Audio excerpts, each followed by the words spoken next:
자, 이 이야기는 네이트판에서 굉장히 유명했었던 이야기입니다. 사람이 살 수 없는 집. 안녕하세요. 저는 23살 여자예요. 다름이 아니라 제가 어릴 때 겪은 일을 재미삼아 꺼내보려고요. 재미삼아 할 이야기는 아닐 수도 있지만요. 글을 쓰게 된 것은 요즘 상영 영화 컨저링을 보고 왔는데 보는 내내 어릴 때 살던 집 생각이 나서 많은 생각을 했습니다. 어린 시절 가족들과 제가 죽을 고비를 수도 없이 넘기며 겨울 탈출했었던 집에 대한 이야기를 해드리려고요. 확실히 재밌는 아닌 것 같네요.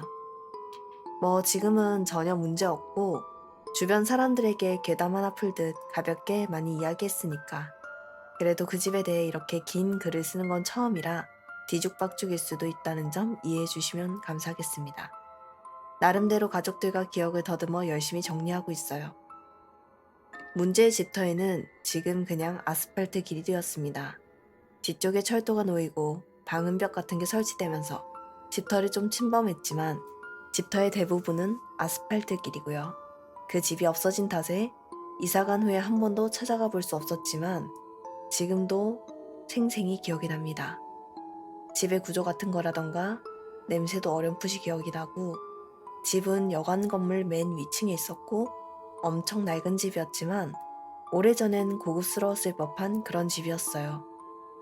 엄마 말로는 이사 올 때부터 가구가 몇 개 있었는데 텔레비전을 놓는 장식장이랑 거실 탁자 하나, 작은 방 침대랑 안방 화장대, 주인 아줌마가 찜찜하면 버리라고 했지만 전부 나무였고 고급스럽게 생겨서 그냥 그대로 두고 침대만 찝찝해서 버렸다고 하시더라고요.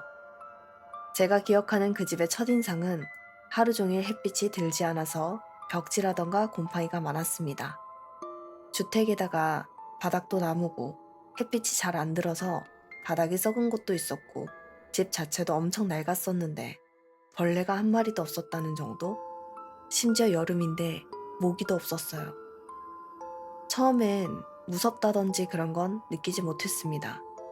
그저 마냥 신이 나고 그 전에 내 가족이 한 방에서 잤었는데 그렇게 갖고 싶었던 오빠와 제가 잘 방이 생긴 것이 그저 기뻤고 집이 이상하게 꼭 마음에 들었던 것 같아요. 그때 오빠가 12살이었고 제가 10살이었는데 엄마 아빠가 작은 방에 원래 있던 침대를 빼고 작은 침대 2개를 나란히 넣어주셨어요. 일주일은 아무 일도 없이 잘 지나갔습니다. 이사를 간 후 일주일 뒤 오빠에겐 수요일이라고 돼 있었어요.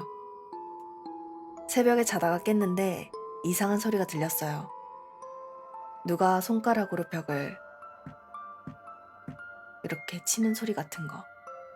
불규칙하게 딱, 탁, 탁, 탁, 탁, 탁, 탁 이런 식으로 들렸어요. 처음엔 오빠가 일어났나 싶어서 그냥 자려고 눈을 감고 스르르 잠이 들었을 때 갑자기 얼굴이 너무 시원한 거예요. 그때가 여름이었거든요. 그 집이 원래 시원한 편이라 선풍기는 켜놓지 않았고 도둑이 들까봐 창문도 닫고 자고 있었습니다.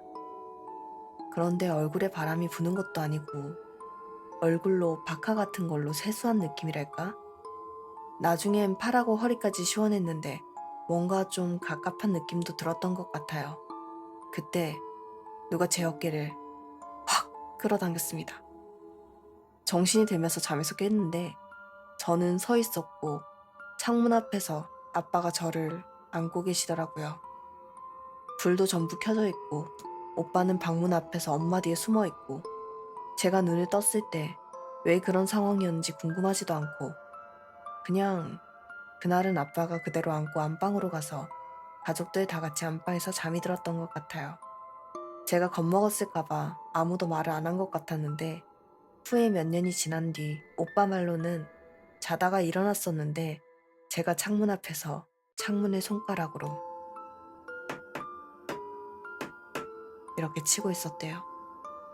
왜 그러냐고 물어봐도 답이 없어서 혹시 더워서 깼냐고 창문을 조금 열어줬더니 제가 까치발을 들고 창문 밖으로 얼굴만 빼고 얼굴을 이리저리 이상한 방향으로 돌려보더래요. 오빠가 너무 놀래서 제 팔을 잡아당겼는데 당겨지지도 않더래요. 그래서 제 얼굴을 보고 이야기하려고 옆에서 제 얼굴을 보는데 제가 입이 귀에 걸릴 만큼 활짝 웃고 있었대요. 그게 우리가 생각하는 예쁘게 활짝이 아니라 말 그대로 입이 찢어져라. 그렇게 활짝이요. 오빠는 소리도 못 지르고 안방으로 달려가서 엄마 아빠를 깨우고 다시 방에 돌아왔을 때 제가 창문을 활짝 열고 창틀에 아슬아슬하게 수건처럼 걸려 있었다는 거예요. 아빠가 제 어깨를 확 젖혀서 안고는 그때서야 제가 깼다는데 엄마 아빠는 제가 그저 심한 몽유병이라고 생각하셨대요. 오빠가 일기에 썼었는데 엄마 아빠가 그런 건 쓰는 게 아니라고 그래서 지웠다고. 그래서 그 날짜 오빠 일기엔 다른 내용이 적혀 있었습니다. 그 뒤로 저는 몽유병 증세가 나타난 적은 없었어요. 그리고 그 일이 있고 일주일간은 그냥 집에서 갑자기 이런 소리가 난다던가 물소리가 난다던가 그런 거밖엔 이상한 점이 없었었고 우리 가족은 그냥 집이 낡아서 그러려니 하면서 살고 있었습니다. 그 후 일주일 뒤부터 일이 연달아 터지기 시작했습니다. 그 집은 1년이 좀 안 되게 살면서 온갖 나쁜 일을 겪었어요. 아무튼 오빠 일기와 가족들한테 물어보고 제 기억도 더듬어서 정리하고 있는데 엄마 아빠는 뭐 좋은 일이냐고 글을 쓰냐고 달갑지 않아 하시네요. 그래도 오빠가 이것저것 많이 이야기해주고 부모님 몰래 오빠랑 제가 그 당시 적어두었던 것도 있으니 내일부터 매일은 아니더라도 많이 올리도록 하겠습니다.